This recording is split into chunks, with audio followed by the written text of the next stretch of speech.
राष्ट्र कवि का दर्जा उनको दिया जाता है।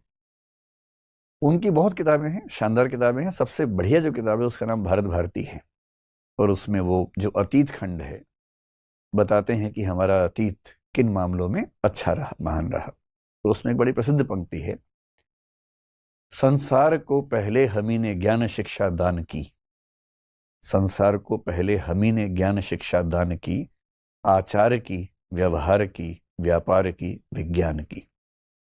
तो मैं जब भी ये पंक्ति पढ़ता हूँ मेरा मन करता है कि इसमें किस तरह से दर्शन भी ठूंसूं किसी तरह से, क्योंकि बाकी सब तो उन्होंने बोला, दर्शन का जिक्र नहीं किया, जबकि दर्शन भी हमारा दुनिया का सबसे पुराना दर्शन है।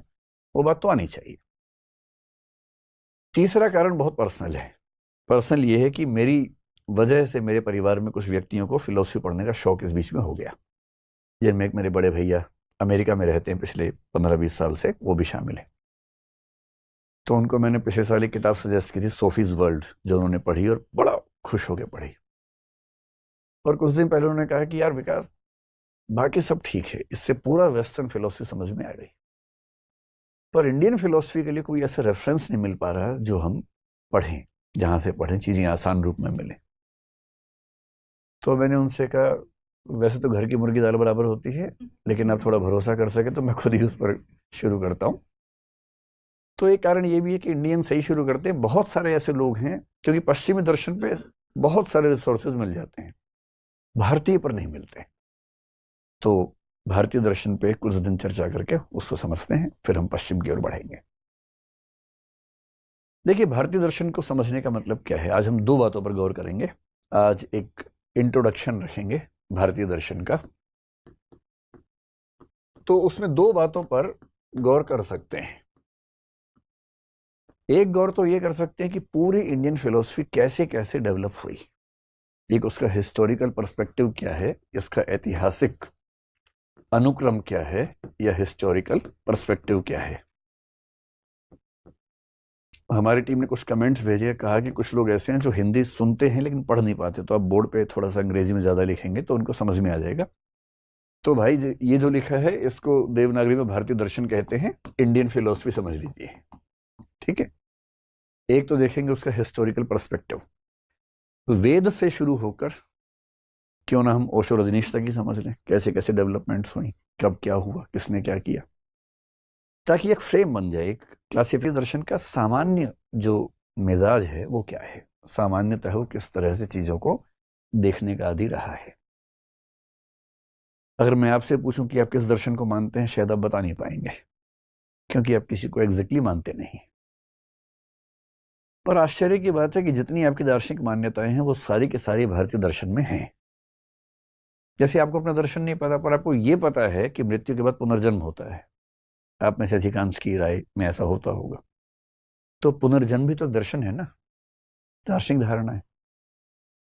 आप में से लगभग सब ये मानते होंगे कि हमारे शरीर के भीतर एक आत्मा नाम का द्रव्य है, वस्तु है, या कुछ है, आत्मा है। अभी आत्मा भी तो दर्शन की धारणा हुई ना, कहां से आ रही है। कभी आपने सुना होगा कि ईश्वर की मर्जी के बिना संसार में पत्ता भी नहीं हिलता है, ये भी एक दर्शन का नाम है। इसको पैंथीज्म, सर्वेश्वरवाद कहते हैं। ये भी एक दर्शन ही तो है। कभी आपसे गलती से किसी को चोट लगती होगी, आपको लगता होगा कि मेरा इसका फल मुझे मिलेगा, ये कर्म सिद्धांत है, ये भी दर्शन का हिस्सा है। आप जानते नहीं है कि आपका दर्शन क्या है, पर आप दिन भर में कम से कम 50 बार दार्शनिक बातें करते जरूर हैं।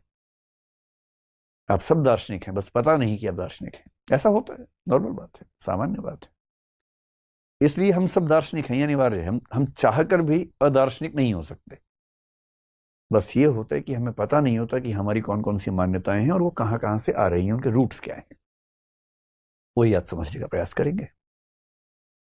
तो यदि शुरुआत करें कि इंडियन फिलोसफी का एक हिस्टोरिकल पर्सपेक्टिव क्या है, या हिस्ट्री ऑफ इंडियन फिलोसफी क्या है, कहां कहां से फिलोसफी की शुरुआत हमारे देश में हुई। अगर मैं इसको कुछ युगों में बांटना शुरू करूं तो आप कह सकते हैं कि सबसे पहले जो फिलोसफी का युग है उसको आप वैदिक एज या वैदिक युग भारतीय दर्शन का कह सकते हैं। मैं बहुत बोरिंग वाली हिस्ट्री नहीं पढ़ाऊंगा, तनाव वाली। हम हिस्ट्री का उतना ही पढ़ेंगे जितना हमें समझना जरूरी है, बहुत बहुत विस्तार में जाने की जरूरत नहीं है। वैदिक एज का मतलब मोटा मोटा क्या है कि एक तो जो वेद हैं वेद को कुछ लोग VEDA लिख देते हैं, कुछ बहुवचन करने के लिए S भी लगा देते हैं, वेदास कह देते हैं, तो वेद कह लीजिए। और एक शब्द आपने शायद सुना होगा, उपनिषद। मेरी मजबूरी है कि मैं रोमन में लिख रहा हूँ, देवनागरी में नहीं लिख रहा हूँ, क्योंकि बहुत सारे ऐसे लोग हैं जो हिंदी समझते हैं, बस पढ़ नहीं पाते देवनागरी, तो उनको भी बात समझ में आ सके, इसलिए ऐसा कर रहे हैं। वेद आपको पता है कि बहुत पुरानी रचनाएं हैं। कुछ लोग बोलते हैं कि 10,000 साल पहले की हैं, कुछ बोलते हैं 5-6 हजार ईसा पूर्व की रचनाएं हैं। जो NCERTs वगैरह में लिखा हुआ है अब तक, हो सकता है कल को धारणाएं बदलें, ईसा पूर्व 15 ईस्वी के आसपास, उसके 200-300 साल पहले, 200-300 साल बाद के दौर में आमतौर पर लिखा, पता नहीं। ये किसी एक व्यक्ति की रचना हो नहीं सकती है, ये बहुत विराट सोर्सेज हैं। हजारों लोगों ने वनों में रहते हुए, तपस्याएं करते हुए इन मंत्रों की रचनाएं की होंगी। न्याय दर्शन कहता है कि वेदों की रचना ईश्वर ने की है, क्योंकि ये मानवीय नहीं हो सकता। मीमांसा दर्शन कहता है कि वेदों की रचना ईश्वर ने भी नहीं की है, वेद अकर्तृक हैं। अकर्तृक का मतलब किसी ने रचना नहीं की है, वेद नैसर्गिक हैं, नित्य हैं, प्राकृतिक हैं। हाँ, ये हो सकता है कि वेदों के ज्ञान को कुछ लोगों ने कंपाइल कर दिया हो, लेकिन वेदों की रचना ईश्वर भी नहीं, क्योंकि मीमांसा दर्शन ईश्वर को मानता नहीं है। क्योंकि वो ईश्वर को मानता नहीं है, तो ईश्वर ने रचना की कैसा मान सकता है? तो न्याय दर्शन ईश्वर को मानता है, तो वो कहता है ईश्वर ने की है। लेकिन हम ये मान सकते हैं कि बहुत सारे लोगों ने बहुत सदियों तक चीजों को लिखा, इकट्ठा किया गया। वेदों को इकट्ठा जिस व्यक्ति ने किया, उसको आमतौर पर हम कहते हैं कि वो वेद व्यास थे। कुछ हिंदी में लिख देता हूं, वरना मैं हिंदी लिखना भूल जाऊंगा। तो जो वेद व्यास नाम के ऋषि हुए, वेद व्यास बहुत ही विराट योगदान वाले व्यक्ति माने जाते हैं। हालांकि स्वामी विवेकानंद ने कहा कि वेद व्यास को एक व्यक्ति नहीं रहे होंगे, एक समूह या एक परंपरा रही होगी, क्योंकि एक व्यक्ति इतना कैसे कर सकता है। ये वो व्यक्ति हैं जिन्होंने सारे वेदों को कंपाइल किया। ये वो व्यक्ति हैं जिन्होंने 18 पुराणों की रचना की। ये वो व्यक्ति हैं जिन्होंने महाभारत की भी रचना की, और महाभारत का मतलब है गीता की भी रचना की। और ये वो व्यक्ति हैं जिनके बारे में लोग मानते हैं कि यही ऋषि बादरायण भी थे, जिन्होंने ब्रह्म सूत्र या वेदांत सूत्र की रचना की, जो वेदांत दर्शन का सबसे मूल एक ग्रंथ है। हालांकि चौथी बात पे डिबेट है। कुछ लोग मानते हैं कि ये दोनों व्यक्ति एक ही व्यक्ति थे। वेद 4 हैं, आपको अच्छे से पता ही है, जिनमें से एक का नाम ऋग्वेद है, एक का नाम सामवेद है, एक का नाम यजुर्वेद है, एक का नाम अथर्ववेद है। वेदों में दर्शन बहुत ज्यादा नहीं है। वेदों का ज्यादा जो मंतव्य है वो मंत्रों से है, जिनसे हम यज्ञ करते हैं, हवन करते हैं, पूजा पाठ करते हैं। दार्शनिक प्रवृत्तियां वेदों के शुरुआती हिस्से में नजर नहीं आती हैं। इसलिए वेदों में शुरू में कुछ कंफ्यूजन भी है, जैसे ईश्वर को लेकर। ईश्वर एक है या बहुत सारे हैं? तो वेदों में सामान्यतः कई ईश्वर माने गए हैं। सूर्य को भी, वरुण को भी, इंद्र को भी, बहुत सारे ईश्वर हैं। और ये कंफ्यूजन भी दिखता है कि मैं पूजा करूं तो किसकी करूं। एक वाक्य वेदों में बार बार आता है, कस्मै देवाय हविषा विधेम।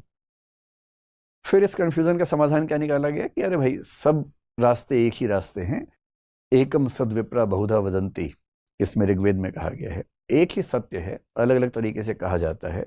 एक ही सत्य है, अलग अलग तरीके से कहा जाता है।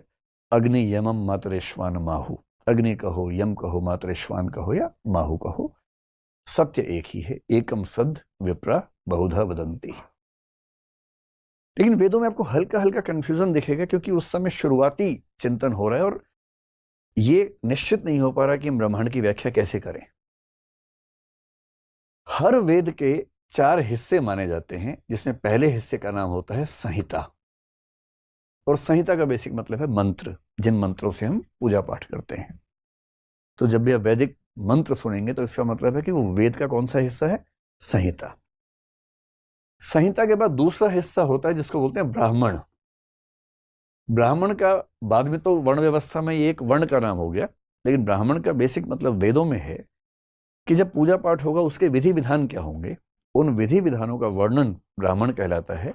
ऐसा मानते हैं कि ये विधि विधान करने वाले व्यक्ति बाद में इसी वजह से ब्राह्मण ही कहलाने लगे होंगे। तीसरा जो शब्द है या तीसरा जो हिस्सा है उसको बोलते हैं अरण्यक। अरण्य होता है जंगल। आरण्यक का मतलब है कि जो लोग वनों में निवास करते हैं, तपस्वी वगैरह हैं, उनके लिए आचार व्यवहार के क्या नियम हैं वो आरण्यक में होते थे। और सबसे मजेदार बात, वेदों का ही जो चौथा हिस्सा होता है उसका नाम होता है उपनिषद।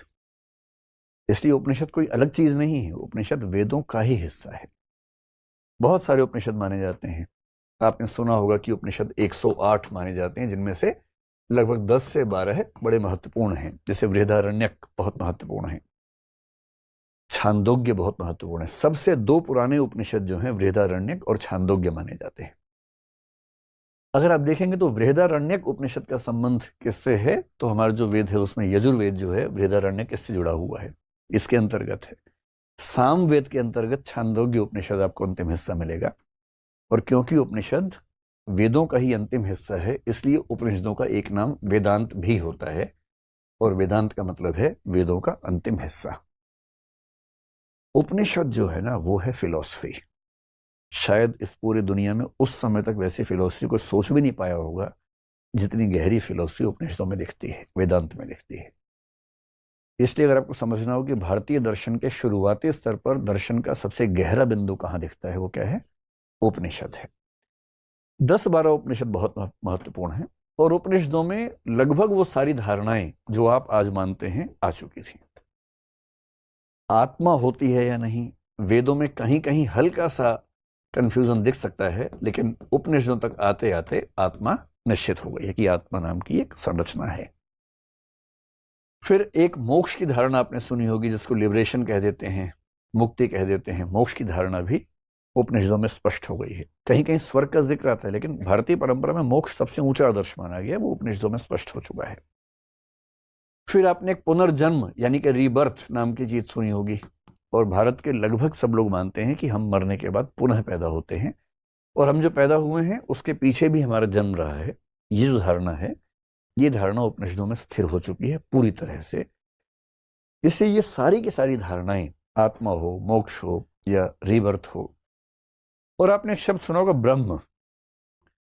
वेदों में बहुत सारे ईश्वर हैं, लेकिन इस बात का जवाब देना मुश्किल है कि ये अंततः एक पूरा हिरार्की ऑर्डर कैसा है, कौन है परम सत्ता जिसके तहत सारी छोटी सत्ताएं आती हैं। उपनिषद तक आते आते मान लिया गया कि एक परम तत्व है, वो ब्रह्म है। और जब आप लॉजिकली आगे बढ़ेंगे तो आपको मानना पड़ेगा कि ब्रह्म भी सगुण नहीं, निर्गुण है। निर्गुण का मतलब होता है जो निराकार है, जिसकी विशेषताएं बताना संभव नहीं होता है। नेति नेति आपने एक शब्द सुना होगा, न इति न इति। परम तत्व ऐसा भी नहीं है, परम तत्व ऐसा भी नहीं है। ये क्यों होता है आगे चल के समझेंगे। आज तो केवल एक इंट्रोडक्शन है, जब विस्तार में किसी विषय पर आएंगे तब समझेंगे कि ऐसा क्यों बोलना पड़ता है। क्यों उपनिषदों ने ब्रह्म की व्याख्या करते हुए बार बार नेति नेति कहा कि ब्रह्म ऐसा भी नहीं है, ब्रह्म वैसा भी नहीं है। और क्यों शंकराचार्य ने, आदिगुरु शंकराचार्य ने इस बिंदु को बहुत ज्यादा हाईलाइट किया आगे चलकर, कई 100 साल बाद क्यों ऐसा किया। इसलिए मोटी सी बात है कि उपनिषद में लगभग वो सारी दार्शनिक मान्यताएं हैं जो हम आज तक फॉलो करते हैं। विशेष रूप से जो हिंदू धर्म को मानने वाले व्यक्ति हैं वो आमतौर पर इसको आज तक फॉलो करते हैं। ये इंडियन फिलॉसफी का पहला फेज है। लेकिन इसके बाद क्या हुआ, इसके बाद कहते हैं कि जब वैदिक कर्मकांड काफी ज्यादा बढ़ा तो बहुत सारे लोगों की रुचि इन चीजों से हटने लगी, इन चीजों से हटने लगी। और विशेष रूप से पशु बलि पर आधारित जो यज्ञ थे उनको लेकर एक सामाजिक विरोध शुरू होना हुआ। उसका कारण मानते हैं कृषि प्रधान अर्थव्यवस्था जब आने लगी तो उसके साथ कुछ नए डेवलपमेंट्स हुए। जब हम सेकंड टर्म में आएंगे तब समझेंगे इसको। जो सेकंड फेज है वहां पर सेकंड और थर्ड फेज, दो फेज एक साथ समझते हैं। और भारतीय दर्शन की दो धाराएं बटी, जिनमें से एक को बोलते हैं नास्तिक दर्शन और एक को बोलते हैं आस्तिक दर्शन। नास्तिक और आस्तिक तो आपने शब्द सुने ही होंगे। नास्तिक को बोलते हैं हेटेरोडॉक्स और आस्तिक को बोलते हैं ऑर्थोडॉक्स। ये शब्द प्रचलित हैं पश्चिम की दुनिया में, हेटेरोडॉक्स, ऑर्थोडॉक्स, और भारतीय परंपरा में नास्तिक और आस्तिक। अब देखिए, कुल मिला के जो भारतीय दर्शन माने जाते हैं दर्शन की पुस्तकों में, उनकी संख्या मानी जाती है 9। और ये 9 कौन है? वेद उपनिषद के बाद के दर्शन है। वेद उपनिषद को छोड़ दीजिए, उसके बाद जो दर्शन कुल माने जाते हैं वो 9 माने जाते हैं। उन 9 में से 3 नास्तिक हैं, 6 आस्तिक हैं। लेकिन नास्तिक आस्तिक समझने से पहले समझ लें कि इसका मतलब क्या होता है। आप लोगों ने आमतौर पे फिल्मों में जो सुना होगा नास्तिक आस्तिक का अंतर, वो सुना होगा कि ईश्वर को कोई मानता है या नहीं मानता है। यदि कोई गॉड को मानता है तो वो थीस्ट है, कोई गॉड को नहीं मानता है तो वो अथीस्ट है। और अथीस्ट होना और नास्तिक होना एक ही बात है, अथीज्म ही नास्तिक होना है। इंटरेस्टिंग बात है कि भारतीय दर्शन में इसका मतलब ये नहीं होता है, इससे कोई मतलब नहीं।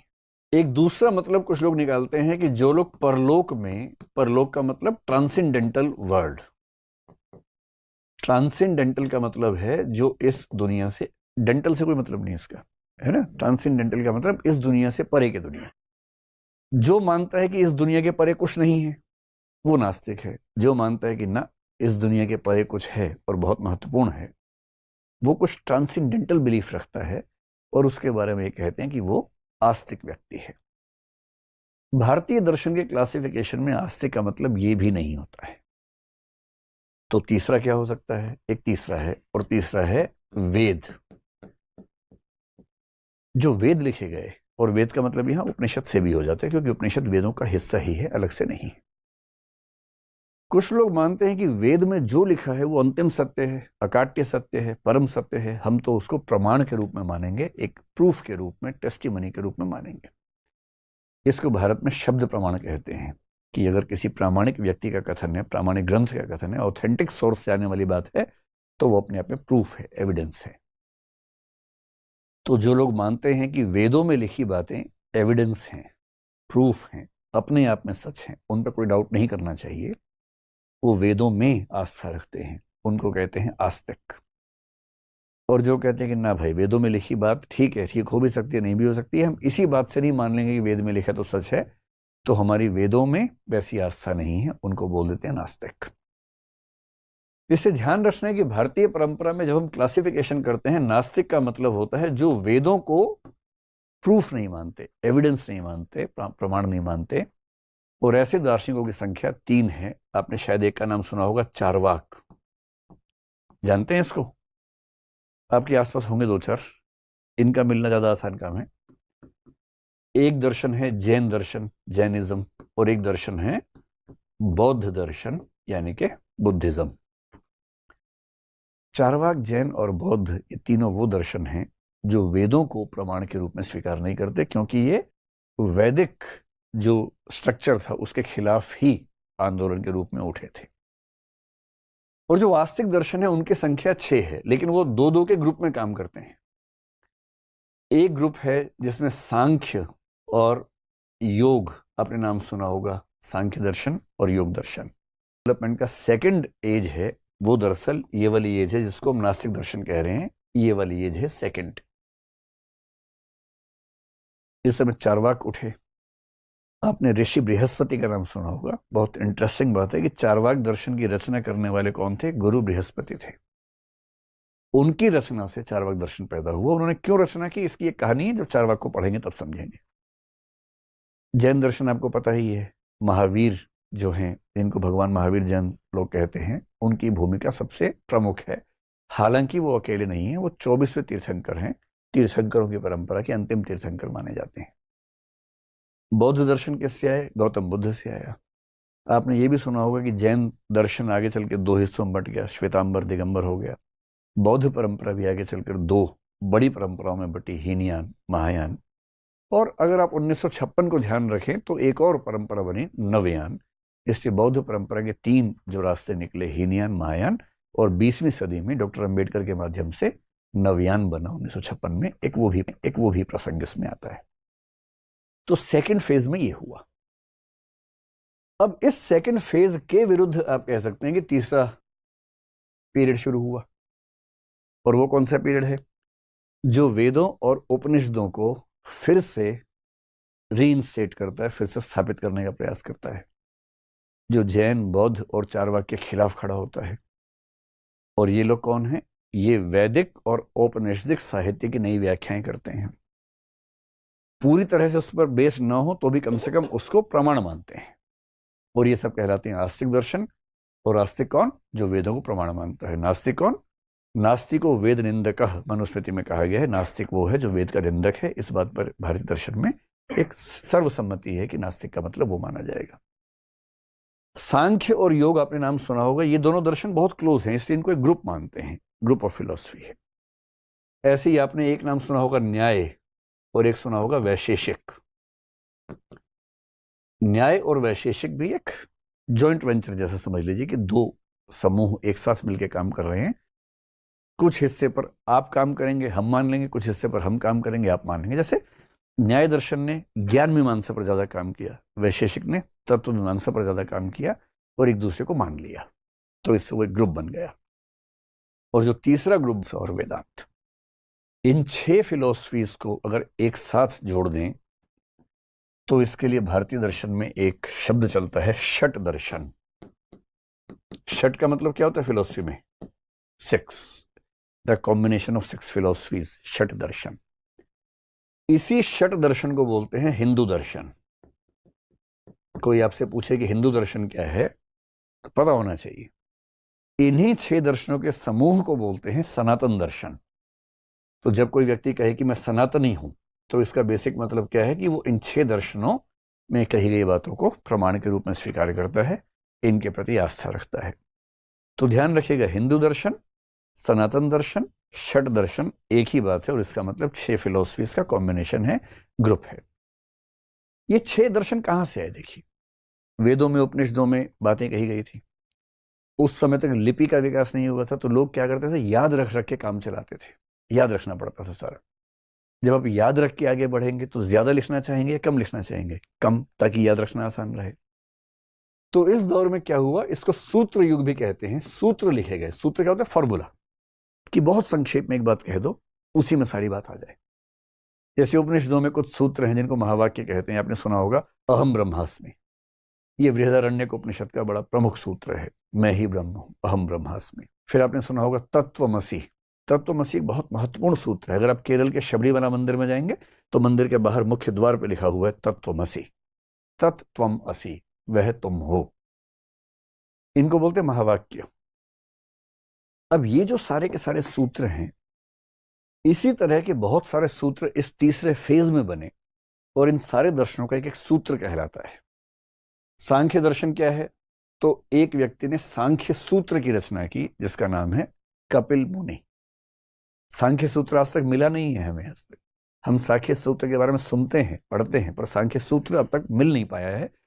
उसके बारे में रेफरेंसेस मिलते हैं बहुत सारे, बाकी सूत्र सारे मिल गए हैं, सांख्य सूत्र नहीं मिला है। ऐसे ही जब योग आया तो योग सूत्र लिखा, वो लिखा महर्षि पातंजलि ने। पातंजलि का नाम आपने सुना ही है ना। वो योग दर्शन के प्रवर्तक नहीं है, योग दर्शन तो बहुत पुराना है, लेकिन उन सारी चीजों को इकट्ठा करके सूत्र के रूप में रखने का काम किसने किया? महर्षि पातंजलि ने किया। ऐसे न्याय दर्शन है तो न्याय सूत्र हुआ, न्याय सूत्र लिखा जिन्होंने, उनका नाम अक्षपाद गौतम कहते हैं उनको। गौतम मुनि, गौतम 2 हैं, एक गौतम बुद्ध हैं, एक गौतम मुनि दूसरे हैं। तो जो दूसरे गौतम मुनि हैं जिनको अक्षपाद भी कहते हैं, उन्होंने न्याय सूत्र लिखा। फिर वैशेषिक दर्शन जब हुआ तो वैशेषिक सूत्र लिखा गया। आपने एक ऋषि कणाद का नाम सुना होगा, तो कणाद ऋषि वैशेषिक सूत्र के रचनाकार थे। मीमांसा का जो सूत्र लिखा, मीमांसा सूत्र, उसके रचनाकार माने जाते हैं ऋषि जैमिनी। और इस पूरी परंपरा में जो सबसे महत्वपूर्ण दर्शन हुआ आगे चलकर, अगर आज के दिन में भारत के किसी व्यक्ति को, विशेष रूप से हिंदू व्यक्ति को, न पता हो कि उसका दर्शन क्या है, तो आप आंख बंद के कह दीजिए उसका दर्शन वेदांत दर्शन है। क्योंकि वो जितनी बातें मानता है उनमें से 90-95% वेदांत की ही बातें मानता है। बस उसको पता नहीं है कि वेदांत क्या होता है।